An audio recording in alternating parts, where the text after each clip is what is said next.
नमस्कार मंडळी, स्वागत आहे तुमचं पुन्हा एकदा लोकशाहीरांची साहित्य चर्चा आहे आपल्या यूट्यूब चॅनलमध्ये. आज आपण बरबाद्या कंजारी ह्या अण्णाभाऊ साठे यांच्या कथासंग्रहातील गलीम ही कथा बघणार आहोत. हे बघा, आता मी तरी मरण नाहीतर इद्रुस तरी मरल, आणि दोघांपैकी एकजण जेव्हा मरल तेव्हाच ही कबावत संपल.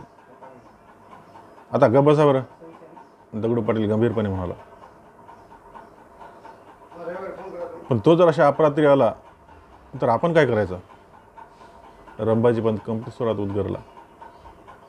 उद्याच्या मरणाचा आज विचार करून काय होणार आहे? मरण माणसाच्या पाचवीला पुजले, दगडू आपल्या घोगऱ्या आवाजात बोलला. त्याचा तो खंबीर आवाज त्या शांत रात्रीचा ऊर छेदित त्या चिरवंदी वाड्यात घुमला होता. रंभाजी पंताच्या वाड्यात भयानक शांतता पसरली होती. दावणीची जनावरं स्वस्त उभी होती, त्यांची मुळीच हालचाल जाणवत नव्हती. जणू काय त्यांनाही त्या अरबाची भीती वाटत होती. हैदराबादच्या सरहद्दीवरचे रांजणगाव गर्भागळीत झाले होते. एखाद्या भेकड माणसाने भेसूर संकट पाहून डोळे झाकावे तसे प्रत्येक घराची कवाडं बंद झाली होती. पण कानाच्या खिडक्या सताड उघड्या ठेवून तो गाव मृत्वात पडला होता. अगदी हुका चू होत नव्हतं. प्रत्येक माणसाचा निश्वास त्यालाही न कळता ये जा करीत होता आणि स्वतःच बोलत होता. गावात गलीम शिरला आणि विद्रुस अरब गलीम होऊन त्या अपरात्री स्वतःला हवे ते शोधित होता. निजामाच्या छत्रीखाली हुसेन अरब एखाद्या सुलतानाप्रमाणे मिरवत होता आणि मोगलाचे नाव सार्थ करत होता. रोज कोणत्या ना कोणत्या गावावर मृत्यूछाया पसरवित होता. त्याचा तो धिप्पाड देह व विद्रूप चेहरा पाहून लोक घाबरत होते आणि त्याला इद्रुस म्हणत होते. विद्रुस ज्या गावावर छापा घालील त्या गावावर तो आपला हुकूम प्रस्थापित करी आणि मग त्या गावातली उदत्तता त्याच्यापुढे दिनदुबळे होई. गावातील पावित्र्य त्याच्यापुढे बरळत सुटे.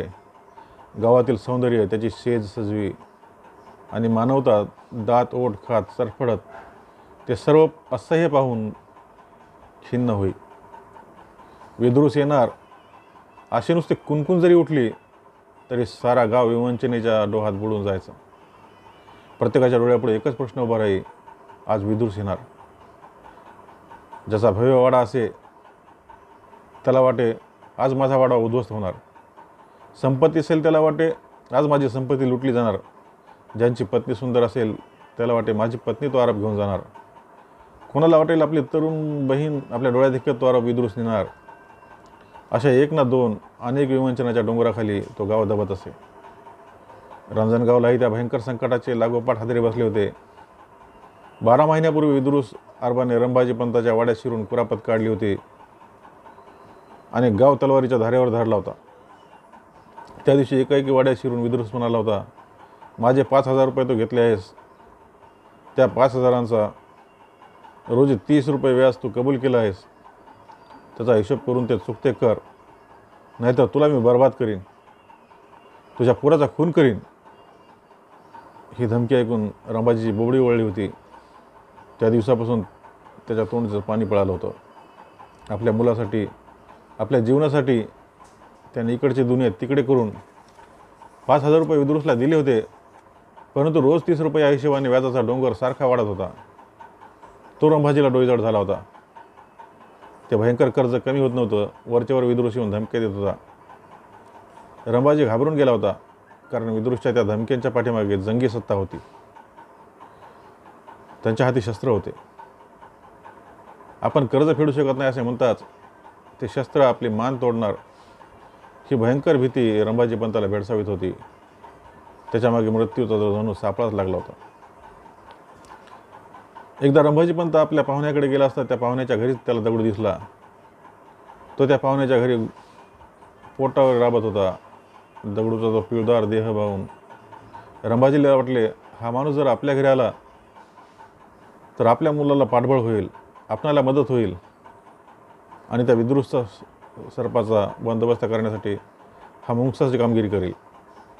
त्याप्रमाणे रंभाजीने आपल्या पाहुण्याकडे दगडू पाटलाची मागणी केली. पाहुण्यांनी होकार दिला आणि त्या दिवसापासून दगडू रांजणगावात रंभाजीच्या घरी चाकर म्हणून राबू लागला. दगडूला रंभाजीकडे येऊन काही दिवस लोटले नाहीत, तोच एके दिवशी पांगापांग व्हावे तशी गावातील माणसांची त्रेधा उडाली. विदुरच्या घोड्याच्या टापाचा आवाज ऐकून लोक सैरावैरा पळाले. धडाधड दारा बंद झाली. स्त्रिया लपून बसल्या, पुरुष खिन्न होऊन बसले. सगळीकडे सामसूम झाली. गावात गलीम शिरला. क्षणात विदुरसने रंभाजीच्या दारात गर्जना ठोकले. ए रंभाजी, दरवाजा खोल. रंभाजीच्या काळजाने ठाव सोडला. तो वेड्याप्रमाणे इकडे तिकडे पाहू लागला. पण स्वतःला सावरून त्याने आपल्या रघुला एका कुकरे ढाळण्याखाली डांबून सुटकेचा निश्वास टाकला. मग पगडी नीट करून दार उघडण्याची त्याने दगडूला खून केली. दगडूने दार उघडताच विदुरूस आत मुरकंडी मारून आला. त्याच्या प्रचंड उरावर त्याची प्रचंड दाढी लोळत होती. त्याच्या चेहऱ्याच्या केसातून त्याचे निखाऱ्यासारखे डोळे रंभाजीवर रोखले होते. त्याच्या पोटाचा नगारा पुढे येऊन त्याचे हात किंचित मागे झुकल्याचा भास होत होता. तलवारीचे म्यान त्याच्या मांसल मांडीवर लोंबत होते. बंदुकीची नळी त्याच्या खांद्यावरून रंभाजीकडे पाहत होती. रंभाजी बेभान होऊन विदुरूसला पाहत होता.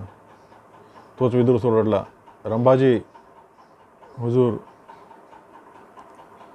रंभाजी पुढं झाला. तोच विदुरूसची जळजळीत नजर दगडूकडे वळली. तो क्षणात गोंधळला आणि दगडूला न्याहाळू लागला. दगडूने हात आखडले होते. त्याच्या पिळदार मंगटाच्या शिरा तटतटत होत्या. एखाद्या दणदणीत काळ्या दगडाप्रमाणे तो निश्चल उभा होता. त्याच्या उलट्या भावल्या विदुरूसवर रोखल्या. ती बघण्याची विचित्र तऱ्हा पाहून विदुरूस विचार करू लागला. त्याने आवाज कमी करून रंभाजीला विचारले, रंभाजी, हा कोण? हा माझा नौकर आहे धनी. रंभाजीने खुलासा केला. हा आदमीचा आहे ना, का सैतान आहे? विदुरूस पैशाची मागणी करण्याची विसरून दगडू हा माणूस असल्याची खात्री करून घेऊ लागला. हा माणूसच आहे सरकार. विदुरूसने चिंतातूर होऊन विचारले. त्याच्या डोळ्याच्या बाहुल्या उलट्या आहेत सरकार. रंभाजीने खुलासा केला. मग सारं जग याला उलटं दिसत असेल नाही? विदुरूसला जगाची चिंता वाटू लागली. खरं आहे खुदावंत, रंभाजी उद्गारला. विदुरूसने दगडूकडे वळून त्याला पुन्हा पाहून घेतले आणि काही आवाज चढवून तो डाफरला. ए, मी तुला कसा दिसतो? आसोलासारखा. दगडू खाली पाहत गुरुवरला. विदुरूसने किंचाळून विचारले, काय? आसोलासारखा? दगडू काहीच बोलला नाही. त्याने फक्त त्याच्याकडे पाहिले. त्याचे तोटके नाक फेंदारले होते. त्याच्या डोकीचे केस ताट झाले होते आणि नांगराच्या फळासारखे दात बाहेर धाव घेत होते. दगडूचा तो उग्र अवतार पाहून विदुरूस म्हणाला, म्हणजे माझी तुला भीती वाटत नाही? नाही. दगडूने मुंडी हलवली. विदुरूसने वळून आपल्या घोड्याकडे पाहिले. तो काबुली काळ्या रंगाचा घोडा 3 पायावर उभा राहून शांतपणे पाहत होता. तू खोटं बोलतोस. तुला माझी भीती वाटलीच पाहिजे. हा सारा परगणा मला भीत असतो. विदुरूस दगडूवर आपले पल्लेदार तलवार रोखून म्हणाला. दगडू उतरला. मला कशाचीच भीती वाटत नाही.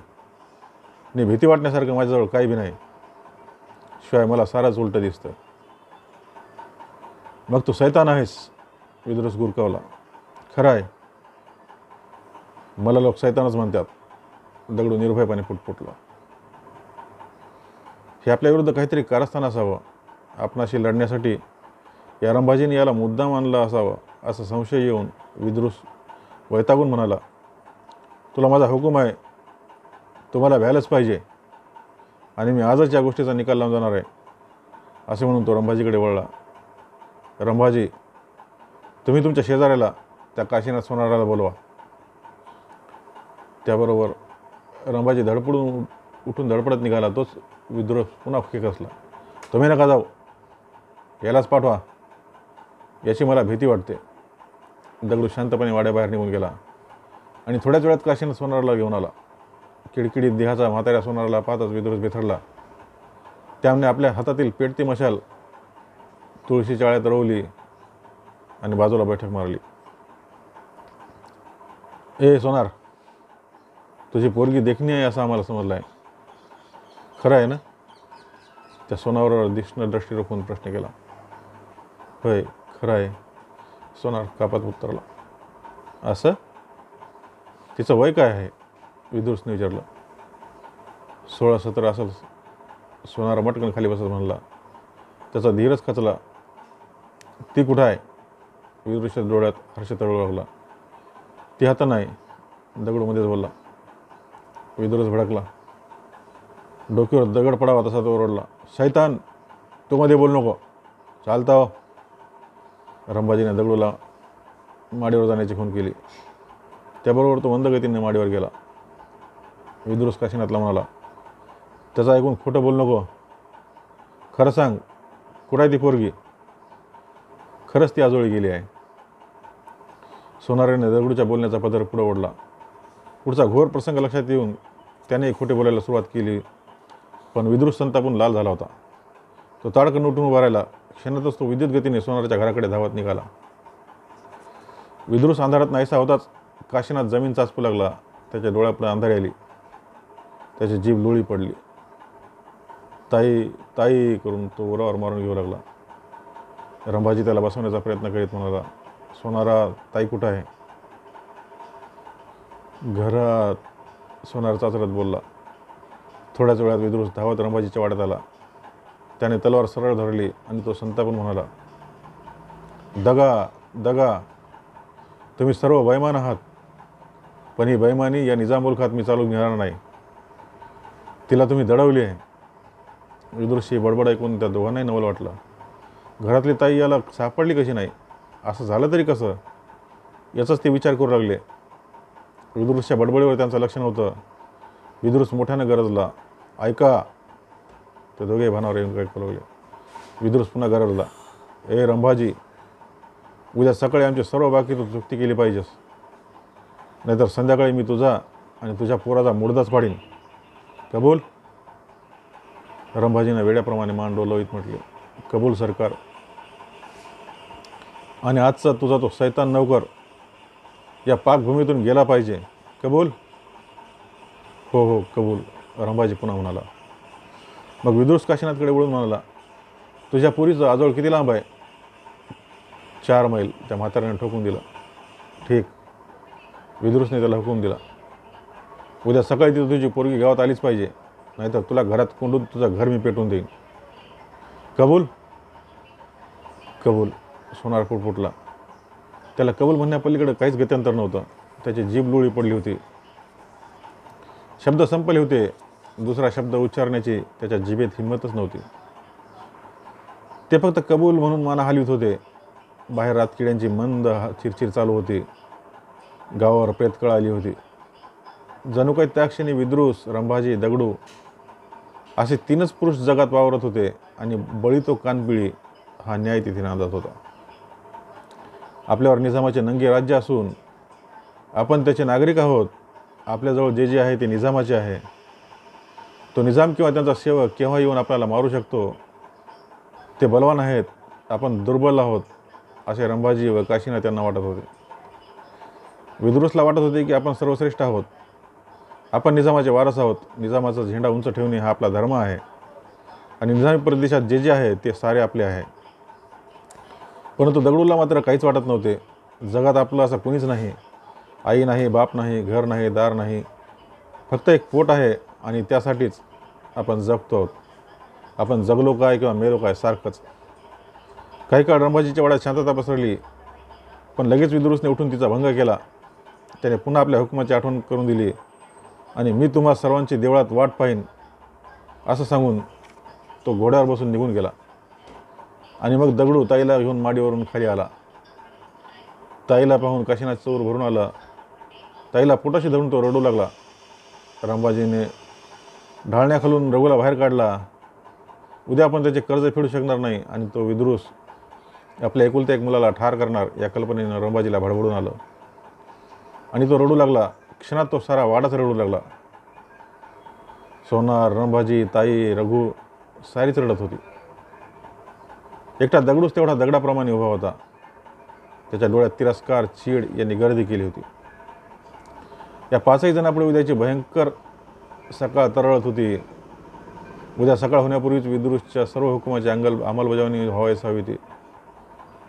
त्या 5 जणांचे खून करण्याची धमकी देऊन तो गेला होता. ते स्वस्त बसणार नाही याची त्यांना जाणीव होती. दगडू म्हणाला, आता काय करायचं? त्यानं तगडा बघायच्या आधीच मी आता याला परसदारी आता माडीवर आणली म्हणून वाचली ती. पण मोरं काय? मग आता तूच सांग दगडू, रंभाजी भयभीत होऊन म्हणाला. उद्या सकाळपर्यंत मी त्याचे पैसे देऊ शकत नाही, आणि नाही दिले तर मी आणि माझा हा रघु जगत नाही. माझ्या गळ्याला फास लागला आहे. काशीनाथ सोनार डोळे पुशीत म्हणाला. मी ताईला हजर करू शकणार नाही, आणि नाही केली तरी मी जगत नाही. मग काय म्हणणं सांगा? दगडूने पुन्हा प्रश्न केला. रंभाजीला पळून जाण्याचे विचार सुचला नाही. तो कानासा घेऊन हळूच आवाजात म्हणाला, दगडू, तू ही 2 पोरं घेऊन एका वाटेनं या संस्थानाबाहेर जा, दुसऱ्या वाटेनं आम्ही येतो. करशील एवढं काम? कसा जाऊ? दगडून विचारले. बैलगाडी झोप आणि मार धाव, सोनारा म्हणाला. बरं, जातो म्या. दगडूने आकाशाकडे निरखून पाहिलं आणि अंदाज घेतला. रात्र सरपटात निघाली होती. चांदण्या लुकलुकत होत्या. पूर्वेला शुक्रवार येत होता. दगडूने निघण्याची तयारी केली. रघु आणि ताई यांची बांधाबांध झाली. 2 खिलारी बैल गाडी जुंपून तयार झाली. त्या 2 जीवासाठी दगडू तयार झाला होता. दगडूने लवकर बाहेर पडावं म्हणून रंभाजी घाई करत होता. जर सकाळ झाली आणि तो विद्रुस परत येऊन दगडूची व त्याची बाचाबाची झाली तर कठीण प्रसंग उद्रेल. हे दोघेही तरेवाईक हातघाईवर आले तर अनेक आरब विदुरच्या मदतीला धावत येतील आणि गाव उद्ध्वस्त होईल. ही पुढची भीती रंभाजीला भेडसावीत होती. म्हणून तो घाई करीत होता. सूर्योदय होत होता. पूर्व दिशा मोहरली होती. आल्हाददायी वारे खेळत होते. देवळात बसून विदुर सकाळची वाट पाहत होता. जन्मभर त्याने दंडेली केली होती. त्याचा प्रतिकार कोणीही केला नव्हता. सूर्योदयाच्या आत सोनाराची तरुण ताई, रंभाजीचे कर्ज, दगडूची हद्दपारी यांची तो वाट पाहत बसला होता. एवढ्यात त्याला गाडीची धडधड ऐकू आली आणि त्याचे नागासारखे मन चटकन जागे झाले. संशयाचे भूत त्याला म्हणाले, दगा. तो घोड्यावर बसून रंभाजीच्या वाड्याकडे धावला आणि वाड्याला टाळे पाहून त्याच्या डोळ्यात जाळ झाला. दुसऱ्या क्षणी त्याने आपला घोडा दगडूच्या रोखाने दामटला. दगडू 2 जीव घेऊन सरहद्दीजवळ करीत होता आणि भरलेली बंदूक घेऊन हातात घेऊन विदुरूस त्याच्या पाठी धावत होता. दगडू आणि विदुरूस यांच्यातील अंतर कमी होत होत ते परस्पर जवळ येत होते.